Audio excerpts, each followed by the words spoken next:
El olor del incienso mezclado con el mojo de las húmedas piedras del castillo de Kimbleton invadía sus fosas nasales, ya fragilizadas por la tuberculosis que corroía sus pulmones. Catalina de Aragón, antaño la reina más poderosa de Inglaterra, ahora yacía en un lecho modesto, sus manos temblorosas sujetando un rosario gastado por el uso constante. La áspera tela de las sábanas sencillas arañaba su piel pálida, tan distinta de las sedas bordadas en oro que un día envolvieron su cuerpo regio.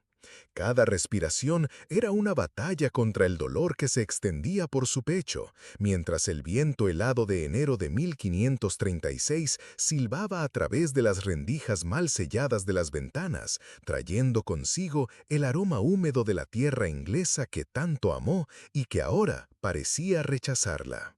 Sus ojos, antaño brillantes como zafiros, se asemejaban ahora a dos charcos oscuros de sufrimiento, reflejando décadas de humillación, abandono y una soledad que calaba hasta los huesos.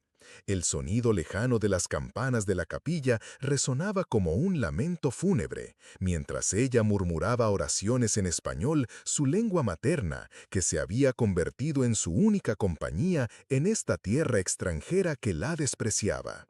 Aún así, su fe no vaciló, sus palabras se mezclaban con el aire frío como vapor sagrado, una última resistencia contra un mundo que había intentado quebrar su alma. ¿Cómo había llegado, siendo una princesa nacida en palacios dorados, criada entre alfombras persas y jardines perfumados de naranjos, a este estado de desolación absoluta, donde incluso el derecho a ser llamada reina le fue arrancado? Aquellos primeros años fueron de una felicidad casi celestial. Enrique la cortejaba con serenatas al laúd, le recitaba poemas en latín, danzaba con ella hasta que sus zapatillas de seda se desgastaban sobre el pulido suelo de los salones. Ella se deleitaba con el aroma de agua de rosas que él mandaba rociar en sus aposentos, con la suavidad de las pieles de zorro que forraban sus capas de invierno, con el sabor dulce del vino francés que compartían en íntimas comidas. Enrique la llamaba mi querida esposa, susurrándole palabras de amor durante las veladas, mientras ella bordaba tapices con hilos de oro que capturaban la luz de las chimeneas. Su cuerpo era frágil, pero su alma parecía eterna. Sabía que había nacido para ser reina, para guiar una nación junto a su rey. Pero el destino empezó a tramar su cruel sarcasmo con los constantes abortos espontáneos que siguieron. Cada embarazo perdido era como un puñal en su alma. Cada hijo no nacido, una esperanza quebrada. El olor metálico de la sangre en sus faldas, el peso de la culpa en sus hombros, los susurros de la corte tras ella como sombras danzantes, todo comenzó a minar su confianza. Enrique, inicialmente comprensivo, se volvió progresivamente distante. Sus ojos perdían la ternura inicial y adquirían un aire frío y calculador. Ella notaba cómo estudiaba a otras mujeres durante los banquetes, cómo sus manos ya no buscaban las suyas con la misma urgencia, cómo su risa sonaba forzada cuando estaban juntos. La llegada de María, su única hija superviviente, en 1516, trajo un alivio temporal. Sostener aquel pequeño cuerpo cálido contra su pecho, sentir el aroma dulce de la piel de bebé, escuchar los sonidos de contento mientras amamantaba, todo le brindaba una plenitud que no había sentido en años. María era un reflejo de su propia infancia, cabellos castaños sedosos, ojos inteligentes que mostraban desde el principio un carácter fuerte, pequeñas manos que se aferraban a sus dedos con la misma determinación. Pero Enrique deseaba un hijo varón, un heredero que perpetuara la dinastía Tudor, y su frustración crecía con cada día sin un nuevo embarazo. En este clima de tensión apareció Ana Bolena en la corte como una tormenta. Joven, vivaz, con cabellos negros que brillaban como cuervos al sol y ojos oscuros que guardaban secretos peligrosos, Ana poseía una sensualidad que Catalina, a sus 40 años, sentía ya no poder igualar. Observaba cómo Enrique se animaba en presencia de la dama de compañía, sus gestos se volvían más enérgicos, su voz más melodiosa, sus sonrisas más sinceras. El perfume francés que Ana llevaba impregnaba los aposentos reales, sustituyendo gradualmente el familiar aroma de las rosas que Catalina tanto amaba. La humillación comenzó sutilmente. Enrique evitó sus cenas privadas, alegando asuntos de estado que requerían su atención. Sus visitas al lecho nupcial se hicieron cada vez más escasas hasta cesar por completo. Catalina se percataba de las miradas compasivas de los cortesanos, de los susurros que se interrumpían al verla, de cómo incluso sus criados la trataban con una deferencia forzada. El palacio, que un día fue su reino, se transformó lentamente en una prisión. Luego vino la cuestión del divorcio. En 1527, Enrique declaró públicamente que su matrimonio con Catalina era inválido ante Dios, alegando que ella había estado verdaderamente casada con Arturo, por lo que su unión era incestuosa. Las palabras del rey cayeron sobre ella como gélidas lanzas, cada sílaba una negación de 20 años de matrimonio, de amor compartido, de esperanzas construidas en común. Catalina sintió el mundo derrumbarse, el mármol del palacio pareció inclinarse bajo sus pies, el aire se volvió enrarecido, los colores de los tapices palidieron ante sus ojos. Pero enfrentada a todo, su fe permaneció firme. La batalla legal que siguió fue una tortura refinada. El cardenal Campello, enviado por el Papa para juzgar el caso, convirtió los tribunales en un escenario de humillación pública. Catalina tuvo que testificar sobre la intimidad de su primer matrimonio, responder preguntas que herían su dignidad, defender su honor ante hombres que ya habían decidido su destino. Sus palabras resonando en las salas de audiencia como gritos de un alma torturada. El sudor frío recorriendo su espalda, el temblor de sus manos al firmar los documentos, la náusea al oír las acusaciones, conspiraron para grabar en su memoria marcas de hierro candente. Tomás Cranmer, el nuevo arzobispo de Canterbury, selló su destino al declarar nulo el matrimonio en 1533. Catalina recibió la noticia en sus aposentos, donde el olor de cera derretida se mezclaba con el amargo aroma de las hierbas medicinales que tomaba para calmar sus nervios. El documento que le entregaron pesaba más que el oro en sus manos temblorosas, cada palabra una sentencia de muerte civil. Ya no era reina, sino Catalina, princesa viuda de Gales, un título que negaba 2 décadas de su vida y borraba su identidad como si nunca hubiera existido. El aislamiento que siguió fue cruel y sistemático. Enrique la desterró de la corte, enviándola primero al castillo de Kimbleton y luego a residencias cada vez más remotas y en mal estado. Sus criados se redujeron al mínimo. Sus pertenencias fueron confiscadas, su correspondencia interceptada.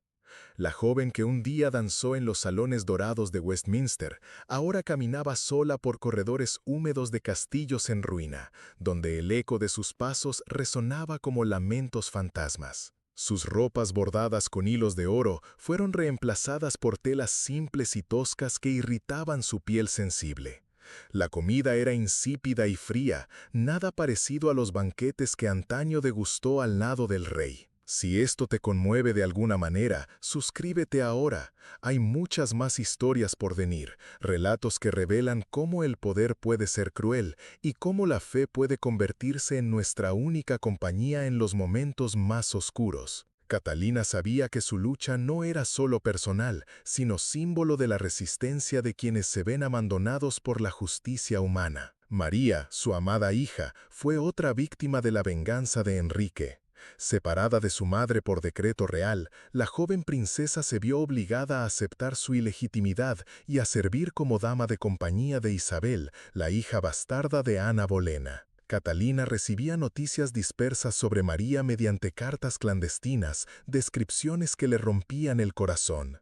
Su niña, antes radiante y confiada, vivía ahora bajo constante vigilancia, sus ojos perdiendo la chispa de esperanza que caracterizó su infancia. El sufrimiento de María reflejaba el propio de Catalina, prolongación de la tortura planeada meticulosamente por Enrique. El aislamiento físico fue acompañado por uno diplomático aún más devastador.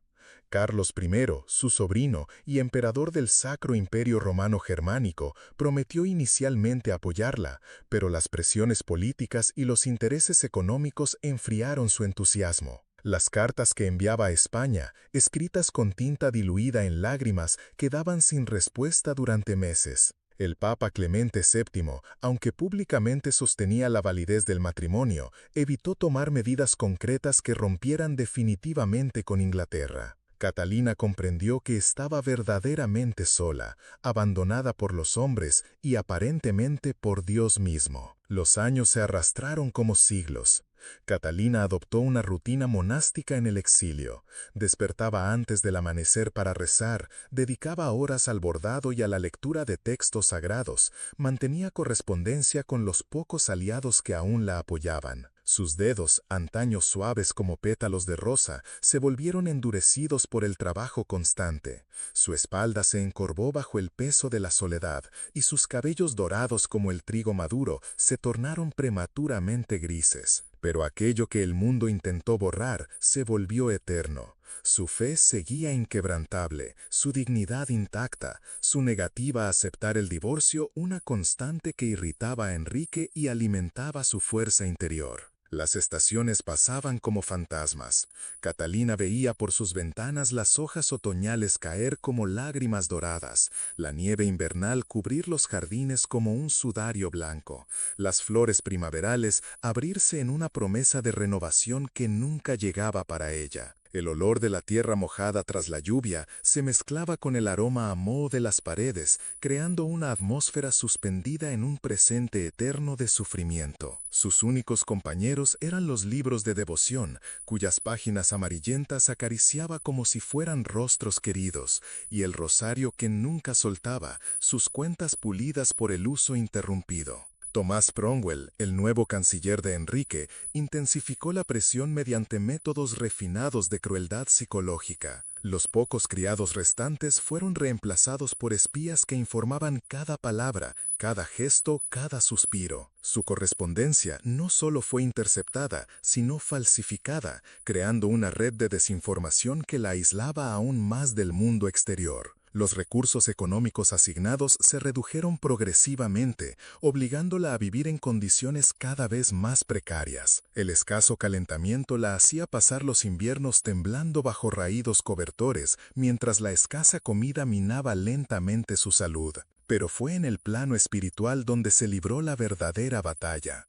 Catalina convirtió su sufrimiento en martirio voluntario, ofreciendo sus dolores como sacrificio por la salvación del alma de Enrique y el bienestar de su hija María. Cada humillación era una oración, cada lágrima una ofrenda sagrada. Estableció un diálogo constante con Dios, no pidiendo alivio para su sufrimiento, sino fuerza para soportarlo con dignidad. Sus oraciones resonaban en los corredores vacíos como cánticos gregorianos, llenando el espacio con una presencia que trascendía su prisión física. El mundo exterior continuaba implacable.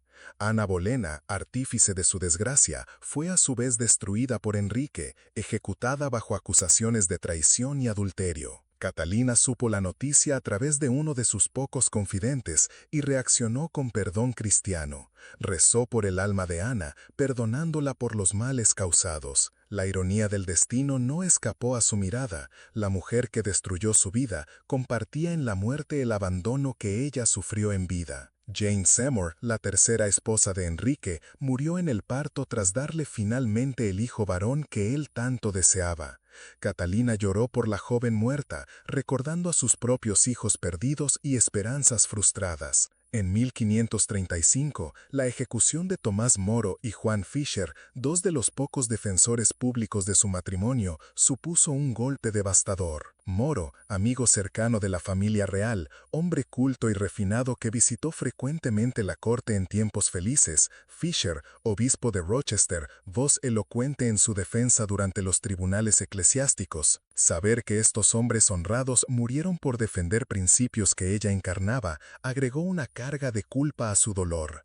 Sentía que su negativa al divorcio selló sus destinos. El aislamiento físico se profundizó. Catalina fue trasladada a residencias cada vez más remotas, lugares donde el viento aullaba sin cesar entre piedras mal ajustadas, donde la humedad se filtraba en sus huesos como un lento veneno. Sus aposentos se redujeron a cuartos espartanos, amueblados solo con lo esencial para subsistir. Los tapices bordados por ella misma fueron confiscados, reemplazados por paredes desnudas que reflejaban el eco de su soledad. El olor a moho y descomposición de las antiguas piedras se mezclaba con el aroma a hierbas que tomaba para combatir los primeros síntomas de la enfermedad que la consumía. Su salud empezó a decaer visiblemente hacia 1534. Lo que comenzó como una tos persistente se transformó en algo más siniestro. Catalina notó la pérdida de peso, la disminución de fuerzas, la dificultad para subir escaleras. Sus ojos, antaño joyas luminosas, ahora mostraban honduras rodeadas de sombras. Su piel, antes tersa y lozada, adquirió una palidez cerosa que alarmaba incluso a sus carceleros. Pero se negaba a mostrar debilidad, manteniendo su rutina de oraciones y lecturas como si nada cambiara. El año 1535 trajo un agravamiento severo. La tos se volvió constante, produciendo un sonido ronco que resonaba como un lamento fantasmagórico. Catalina comenzó a escupir sangre, pequeñas gotas rojas manchando sus pañuelos y recordándole su mortalidad. El olor metálico de su aliento se mezclaba con el aroma empalagoso de los brebajes que los escasos médicos le recetaban. Sus manos, antes diestras en el bordado, temblaban incontrolables, dificultando las tareas más sencillas. En ese periodo de declive, Catalina escribió algunos de sus documentos más conmovedores. Sus cartas a Carlos V, al Papa e incluso a Enrique se convirtieron en testamentos de un alma en agonía y a la vez de una fe inquebrantable. «Mi cuerpo puede deshacerse», escribió a su sobrino, «pero mi alma permanece intacta, anclada en la roca de la verdad eterna». Sus palabras trascendían el dolor personal para convertirse en eco de todos aquellos abandonados por la justicia humana, pero firmes en su fe. El invierno de 1535 fue especialmente cruel. Catalina pasó semanas postrada en cama, incapaz de levantarse sin ayuda, dependiendo de la caridad de sus pocos criados para lo más básico. El frío penetraba sus huesos como dagas heladas, mientras el viento colándose por las rendijas traía el olor de la nieve y la muerte. Desarrolló una fiebre alta que la hacía delirar, reviviendo en sueños los momentos felices de su juventud, bailes con Enrique, risas de María siendo niña. Despertaba con lágrimas, consciente de que el presente era aún más cruel que sus peores recuerdos. Pero fue en la absoluta soledad de ese invierno cuando Catalina halló momentos de trascendencia espiritual. Sola en sus aposentos, con la luz vacilante de una vela como única compañía, sentía una presencia consoladora, una paz que trascendía su dolor físico. Sus oraciones se hicieron más íntimas, más personales, como confidencias con un amigo que la entendía perfectamente. Empezó a dirigirse a Dios no como súbdita a su rey, sino como hija a su padre, vertiendo sus dolores más hondos, sus esperanzas más secretas, sus miedos más íntimos. La primavera de 1536 llegó cargada de presagios. Catalina sintió que sus fuerzas se agotaban, que cada día podía ser el último. Mas en lugar de desesperación, experimentó una extraña forma de alivio. Su lucha terrena estaba llegando a su fin, y con ella el dolor que la acompañó durante tantos años. Comenzó a despedirse en silencio de todo lo amado, de María, convertida en mujer sin su guía, de Enrique, a pesar de sus crueldades, de Inglaterra, tierra adoptiva que ahora la rechazaba. Sus últimos días estuvieron marcados por una serenidad que sorprendía a quienes la visitaban. Catalina había encontrado una paz que trascendía su situación física, una aceptación que no era derrota, sino triunfo de un orden superior. Seguía rechazando el título de princesa viuda de Gales, firmando sus cartas finales como Catalina la Reina, gesto de dignidad hasta el último aliento.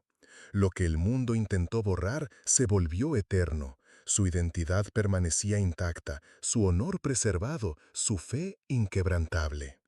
El incienso que impregnaba sus aposentos ya no era perfume de duelo, sino aroma sagrado de santidad. Catalina se convirtió en vida en una especie de mártir, no de la muerte corporal, sino de la muerte civil, la aniquilación social y el abandono institucional. Su resistencia pasiva fue testimonio, su negativa al divorcio, declaración de principios que resonaría a lo largo de los siglos. Incluso frente a todo, su fe no titubeó, transformó su sufrimiento en oración, su humillación en sacrificio sagrado.